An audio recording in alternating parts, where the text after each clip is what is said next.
Okay. All right.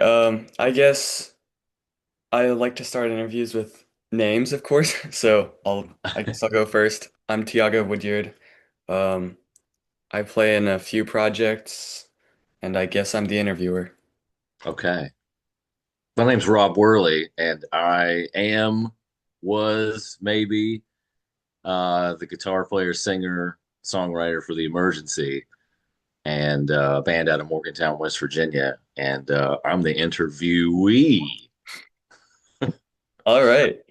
So you mentioned the emergency. And so previously you mentioned that right now you're in Charleston, but the emergency is a Morgantown band. So I wonder how did that come about? Is it just Um, how did that come about? So I went to college at WVU, started in '93, and um, started off playing with a band called Sandra Black. Some friends of mine from George Washington High School here, they had a group called Matt Won't Come Back in high school, and they put out a cassette. So they went up to WVU. I went up there as well. I didn't do much music early on. I was just trying to go to classes. But I started doing open mics and just acoustic, trying out my songs. And I joined Sandra Black for a little bit, just playing like lead guitar. I'm a terrible lead guitar player, but I conned him into letting me do it. And then I started making demos. Well, I had been making demos on a four-track, cassette four-track Tascam, which I still have. Um, and just making it for myself, just making like albums that no one would ever hear. I did the artwork and I still have all of them. And then eventually I got the nerve to, I started working at the U92, the college radio station, and I burned a CD of my cassette demos. This is like 1996 ish, somewhere in there. And just I was a music director, and so I just put it in the radio station in the CD racks to be played, not telling anybody who it was because I wanted to find out like, is this any good? And people actually were like, some of this is all right, and I was like, well, it's actually me. Surprise, sorry.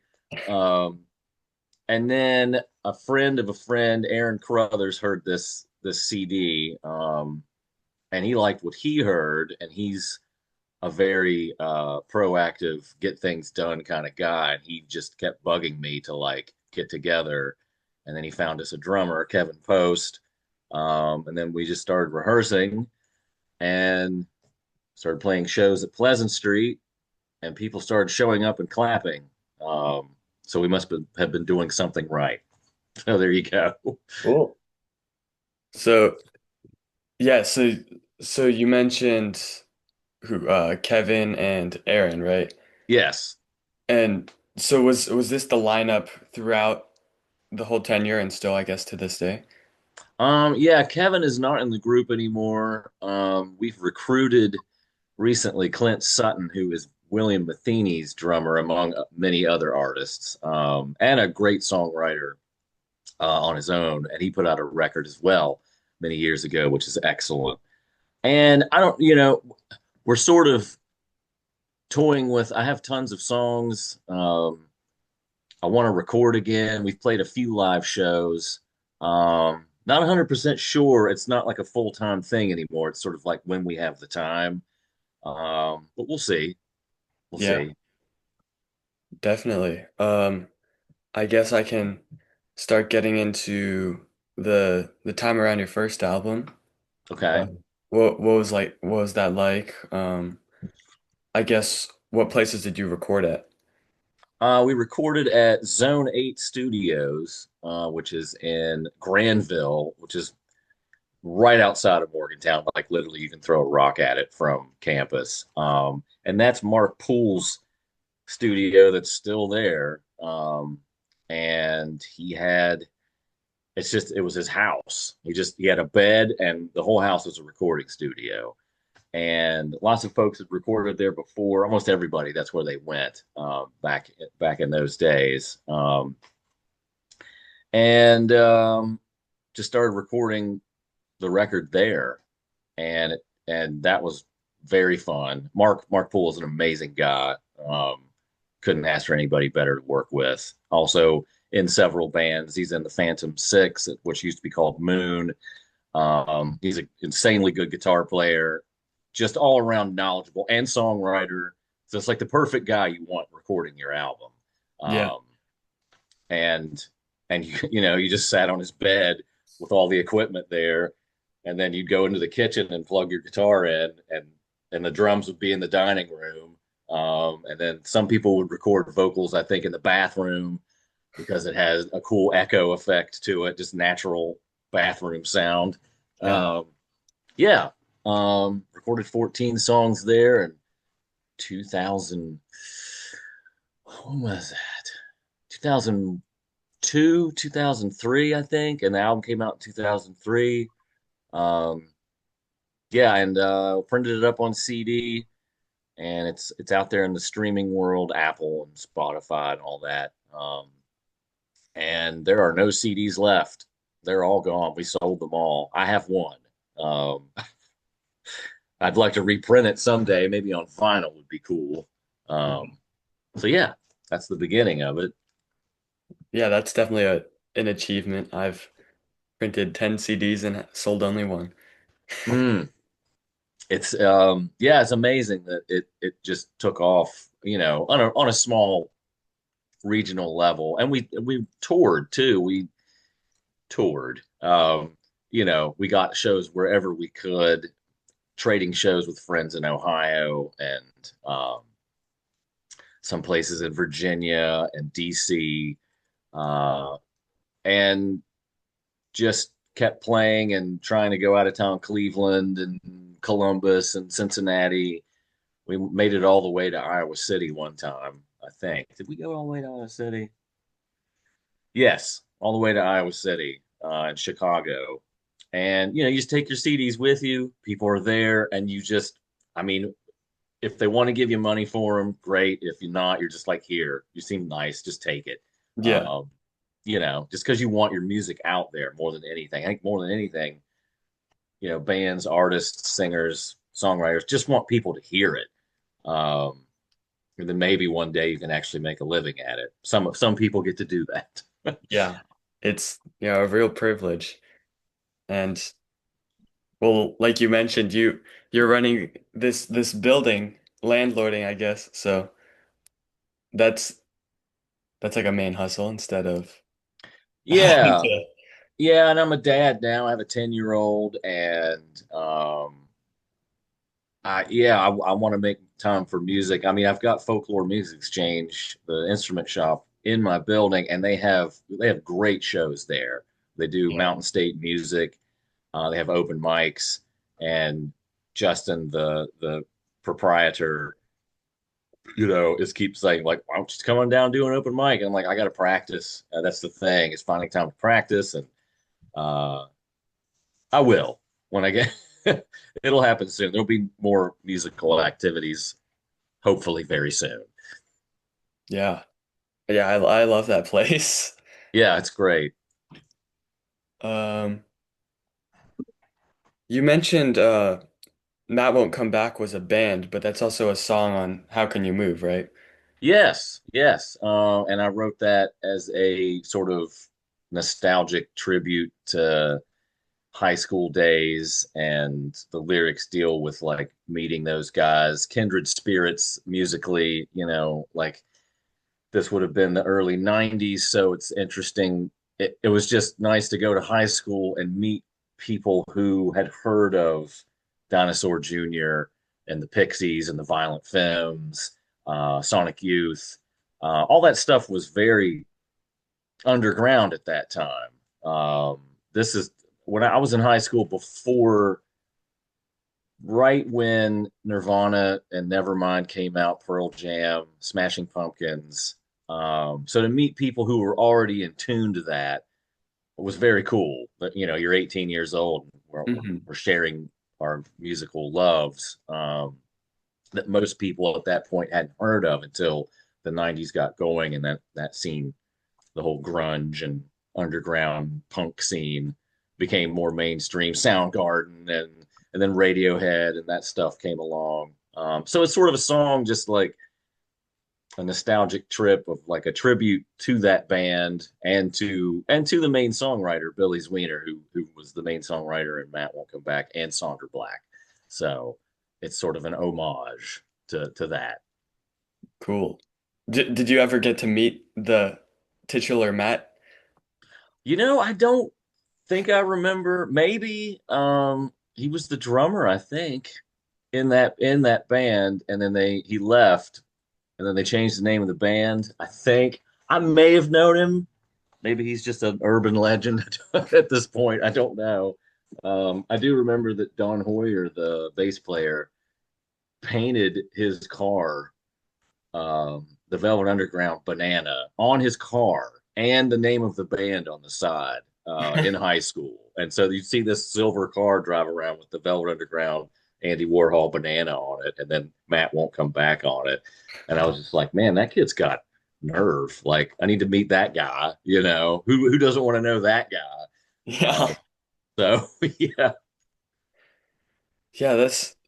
Yeah, you mentioned back I guess in high school knowing all of these underground bands like Pixie Sonic Youth. Um out of that sort of outcropping of bands, which would you say influenced the sound of your music the most? Um, the one I didn't mention, definitely Husker Du, Bob Mold. Hmm. It's my only tattoo. It's the Husker Du logo. Um, that would be the big one. Dinosaur Jr., another big one for me. Um, Sonic Youth, REM's in there as well. And then as far as like '80s, late '70s, '80s, hardcore punk, underground, indie rock, what we used to call alternative. Um, and then when Guided by Voices hit the scene in the early '90s, that's what really got me inspired to write songs and record, because they recorded on the probably the same piece of equipment that I used, a Tascam cassette 4 track. And Yeah. so I heard their songs and they're great and they're recorded at home. And I'm like, well, I could do this. So it kind of gave you it's like, it gives you that push to be like, I can do this too. I'm going to try this. They're doing it. They're over there in Ohio doing it. Why can't I? Yeah. So that's how that kind of began. And then just liking their songwriting and their style. So that would be yeah, that would. Yeah, I mean, I love home recording. I've tried to do it with my friend's band as well, who has a member named Matt. Oh, okay. Um, but yeah, I guess we can go on over to the next album, which was Dulang Dulang, right? Yes, correct. That's And go ahead. Sorry. oh yeah, I just it's a pretty silly name. It is. Yeah. I took some convincing to call it that. I still think that's a great album title. That is from it's a couple of sources. Well, there's the old Chiffon song, "He's So Fine," do lang, do lang, do lang. That's what they say. Mm, Um, is like the gibberish, scatting, I guess, in that song. And I just thought do lang is just gibberish. Um, and sounds like a great album title. There's also a movie called The Fisher King, with Jeff Bridges and Robin Williams. I'm not sure if you've seen it. Great movie. And there's a scene in it where he's a radio DJ and he's kind of losing it. Um, and he's going on this rant. At the end of the rant, he just goes, "Do lang, do lang." Um, and I just thought that's great. There it is again. There's that weird gibberish expression that doesn't really mean anything. And I kind of like for people to get their own meaning out of art. That's what how I like to approach art. I don't want it over explained to me too much. And for at least when you first encounter it, you're like, "What is this? Why is it called this? Why is this song titled this? What do they mean?" Um, and later on, you can dig into it and find out certain things. But I just kind of like that nonsensical thing. Yeah. Yeah, definitely. And especially with calling back to movies. I mean, other than the name, did it uh Fisher King, right? Yes, yes. Did it influence any of the music in terms of lyrics, or was it just Um, Go ahead. Sorry. or was it just the album title? Just the album title. I mean, there's some lyrics in that album that reference Back to the Future. Um, so there's a musical connection, movie music connection there. But not specifically that movie, I don't think. I'd have to go and look at the lyrics again. It's been so long. Um, but yeah, other music influences you, but I grew up in a movie loving family. My dad's a big movie buff, so there's a lot of movie references or things that just float around in here that might pop in there. Yeah. Yeah, definitely. Let me.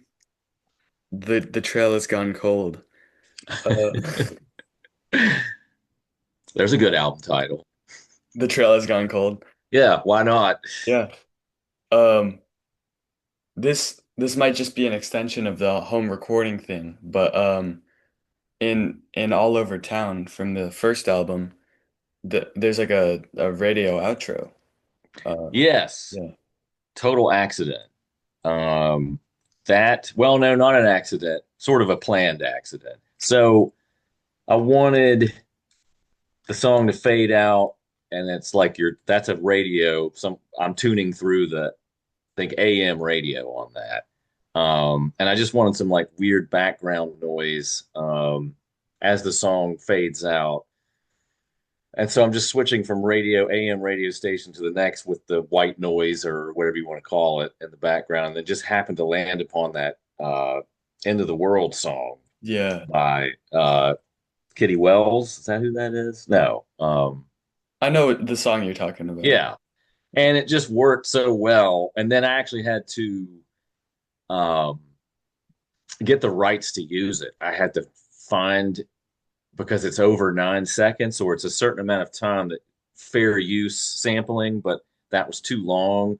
So I had to pay to use that tiny sample of that song. Skeeter Davis, that's her name. Yeah. Uh, uh, I had to pay Skeeter Davis like $900 to use that to print it 1,000 times.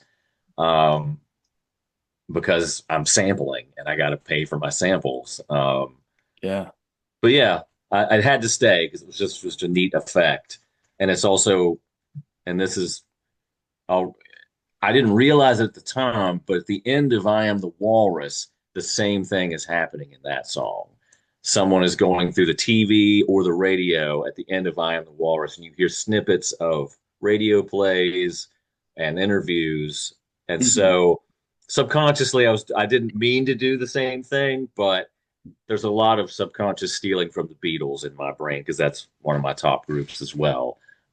Either on purpose or accidentally. A lot of accidents where I'm like, oh, I just robbed from the Beatles again.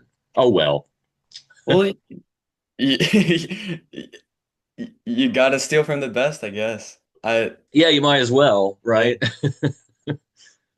Yeah, and I forgot you have the string sections and the aforementioned Matt Won't Come Back, the song. Yeah. So yeah, the Beatles are big part of it. Musical influence. That's what I grew up with. Beatles, Monkees, um, gosh, the '60s groups, and Styx. Because when I was 7 years old, they were huge with Mr. Roboto and that whole thing. So it's funny how that was like my Sesame Street is like I was a little kid listening to Styx and like the Beatles and Um, yeah, I still have a soft spot in my heart for Styx. I actually haven't heard them, which I'm sure you've heard Mr. Roboto, that song. mhm. Domo arigato, Mr. Oh Roboto. yeah, I've heard Yeah, that. Yeah. that's them. Um, and then that was their 80s thing, and that they were more close to Kansas or what they called AOR, album oriented rock, like Journey and Kansas. I don't know if any of this is ringing a bell for you, but that whole 70s scene of like kind of progressive rock, but not really. Hmm. Um, Rush, like stuff like that. Yeah. Also, I have a huge soft spot for Rush as well. I like all Yes. kinds of stuff. Yes is another one. Yes, yes, yes. Yes. Um, do you think you'll ever sample again? Um, hmm. I don't know. That's an interesting question. I if the opportunity or if the song or something or the project called for it or it popped in here, like, wouldn't it be neat to do that? Then yeah. You just kind of have to wait for me, it's not so much like I don't work in that field, Yeah.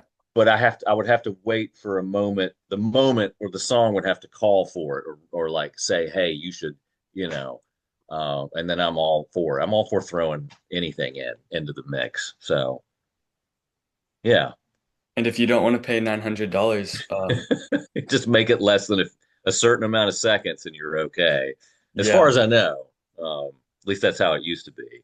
Or like one of those tracker radios or the amateur radios that don't have the FM or AM bands.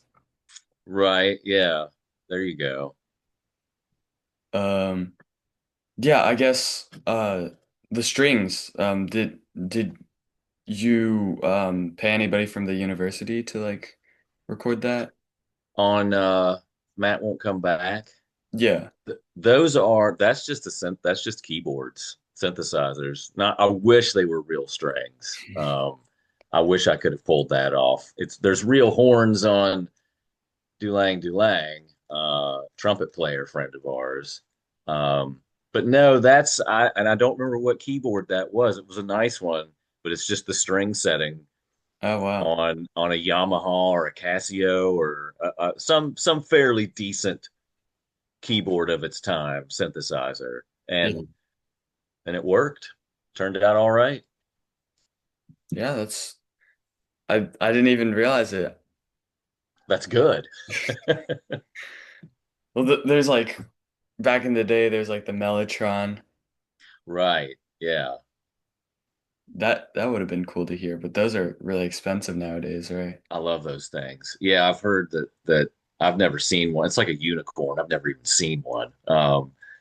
But Frank Zappa told a story like when he used to have uh, those on tour. He says you have to take two because one of them's going to break, and then you take the parts from the broken one and fix one of them. Then that one breaks, and you take the parts off the other one and fix that one because it's all tapes. It's all tape Yeah. heads, dozens of them, and of course anything mechanical is just gonna go kaput, especially on tour.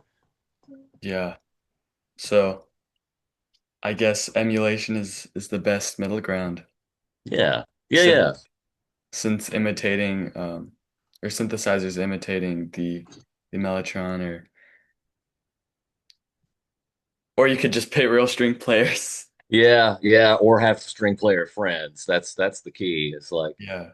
try to buddy up with string players, and then maybe they'll do you a favor. Yeah. Doesn't always work out. Maybe they want a paycheck though. Yeah, well, and fairly so, rightfully Yeah. so. All musicians should get paid something Yes. for their time. So, yeah.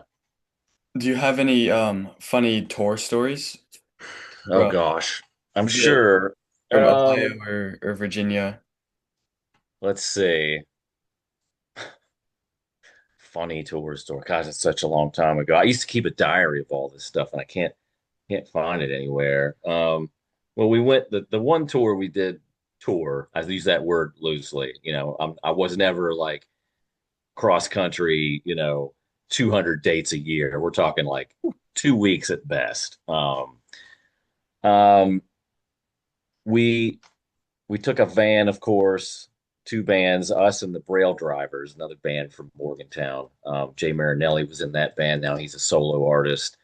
Um, and the the van, of course, always breaks down.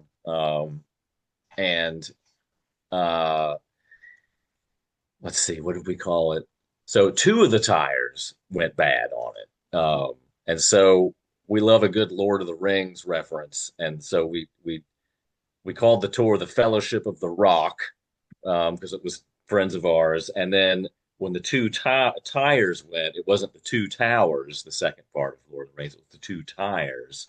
And then when we got home, or we played last show was in Cleveland, and it was a great show because we were all warmed up for being on the road. And then we called that the Return of the Rock because we're dorks and we love a good Lord of the Rings reference. But it's just so funny that two of the top the thing is we started out calling the tour the Fellowship of the Rock without knowing that the two tires, pardon my accent, would go bad, and we'd be like, hey, it's the two tires instead of the two towers. Um, yeah, so there's a lot of nerdiness in the emergency. So Yeah. good times. Yeah, definitely. Do you plan to write any lyrics about a D20, like a la Weezer? Oh yeah. I don't know. My lyrics are it's weird. It's just I never I don't write the words. Some people are, I'm assuming someone like Taylor Swift writes the words first Hmm. before writing the song. I'm thinking she's more like a poetry person. I'm a melody person. I want the song to have a good hook and a melody and a good structure musically, and then it's sort of stream of conscious lyrically. I'll say something. I'll just start. You just sort of jam, and then whatever comes out of my mouth is like subconsciously. It's a weird thing. It's subconscious, and then you're like, well, why am I singing this sentence? And I'm like, okay, let's take this sentence further. And then I just start pulling from things, and maybe you pull from pop culture if you're struggling with something, or maybe you're just like, this is lending it. This sounds like a song about this. Um, and Yeah. hopefully that comes across as genuine. Like if you're not forcing it too hard, um, the words will come um, most of the time. Yeah, I mean, there's so many ways to go about it, but I do like the idea of that sort of perspective. Um, so I guess how many cases in how many cases are the lyrics um truly about something personal or just like a pop culture reference, I guess. Most of them I'd say are personal or stories from, in my case, stories about people I knew or me. Just sort of, I never wanted, and we got a little political on the second album. This was the Bush era, and that was Everybody was when doing like, what's that? Everybody was doing it. Yeah, and politically things were heating up in this country, at least where I started to notice it more. Um, but yeah, most of it's like interpersonal relationships, or the second album is kind of a concept album of about anxiety, my own struggles with it, and uh, it's sort of a lot of addressing how I deal with it, and or the things that cause me stress or anxiety. So if you look at it that way, it's like these are all the things that I've worried about, and some of the coping skills. And it's also and I hope that like people who are might be paying attention to the lyrics of something like that might see themselves in it and be like, oh, someone else feels like this. Someone else has gone through these stressful mental health problems. I'm not alone. And this is how they're dealing with it through art or even in the lyrics of like I like here's how I get out of this situation, um, mental health wise. So, but yeah, it's a lot of looking inward for me, and hopefully trying to find universal themes that everyone can make can can latch on to, um, and see themselves in it or have their own story attached to it. That's the goal, you hope, is that people can take your music and relate to it and have their own relationship with it. Yeah. Yeah, Yeah. I like that. Um, it seems like we only have like 5 or 6 minutes left because Okay. of free Zoom free and me being a Okay. cheapskate. But I guess two final questions Okay. that are only tangentially music related. Um, in Morgantown or in Charleston or in both, what's your favorite restaurant or which restaurant would you recommend? And Okay. what's Goodness. what are 2 or 3 records that you would recommend listeners or readers? Oh man, restaurants and records. Okay, two very good topics. Restaurants in Morgantown, West Virginia. Well, I haven't been there for a while, um, and I haven't even visited for a minute. But it's not really a restaurant. It's more like a neighborhood bar.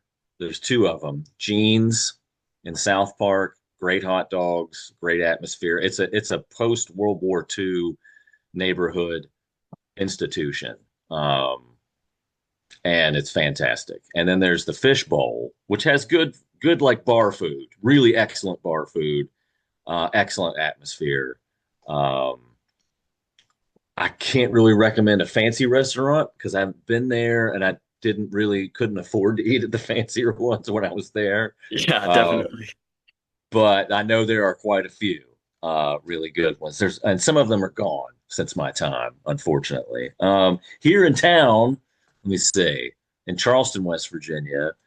Well, the place I eat at most is North Indian cuisine, Sitar of India. It's right downtown. It's like literally 5 seconds from my office, and I love those guys. And the food is just I'm addicted to it.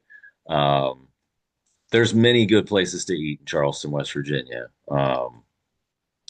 Let's see, Pies and Pints, which is kind of a chain pizza place, and Black Sheep Burrito, excellent place, all downtown. Lots of good food downtown. Um, yeah. So you asked about records, music. Um, Should I give a further prompt? Like, well, you mean like new stuff I'm listening to, or I guess one record that I guess shaped your music and one record that could shape your music in the future. okay. Um, Let me see. Definitely the record that shaped my music most, and people probably hear that they'll be like, "No, duh," is B1000 by Guided by Voices. The thing that really triggered my like I can do this too um, musical journey. Recently, I have heard. I'm really envious, as and when you're a songwriter in a band, you hear stuff you really love, and but you're also kind of jealous and envious because you're like, dang, why didn't I think of that song? Why didn't I think of that melody? Um, you love it, but it also spurs on competition. Um, so there's a guy, young guy to me. I'm old, I'm 50. Uh, Kai Slater.